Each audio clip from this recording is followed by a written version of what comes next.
রাষ্ট্রের অন্যান্য কর্মকর্তা কারা নিয়োগ হবে এবং কবে হবে?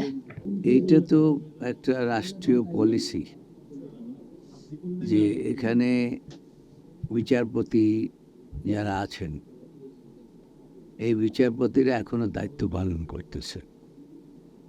এখন এই তারা কতদিন দায়িত্ব পালন করবেন বা করবেন না এটা তো প্রধান বিচারপতি নির্ধারণ করবে, এবং এখানে যারা স্টাফ আছে তারা কতদিন কাজ করবে সেটা আমাদের প্রধান বিচারপতি ঠিক করবে।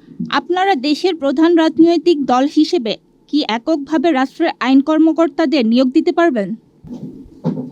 এটা বিএনপি সরকার না, এটা হচ্ছে একটা অন্তর্বর্তীকালীন সরকার। এখানে বিএনপির কোনো প্রতিনিধি নাই, কাজেই বিএনপি একা এখানে কোনো নিয়োগের ব্যাপারে সুপারিশও করতে পারবে না এবং তারা নিয়োগের ব্যাপারে কোনো হস্তক্ষেপও করতে পারবে না। এই অন্তর্বর্তীকালীন সরকার রাষ্ট্রের প্রধান আইন কর্মকর্তা হিসেবে কতজন নিয়োগ করতে চাচ্ছেন? এটা এখানে আমাদের এই অ্যাটর্নি জেনারেল অফিসে অতীতে সম্ভবত 260 জনের মতো রাষ্ট্রের কর্মকর্তা ছিল। এখন তাদের মধ্যে কতজন থাকবেন কতজন যাবেন এটা এখনো নির্ধারিত হয় নাই।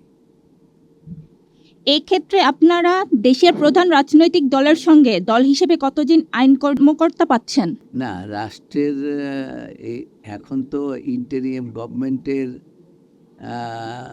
অধীনে রাষ্ট্র চলছে, আর বিচার বিভাগ স্বাধীনভাবে তাদের দায়িত্ব পালন করছে।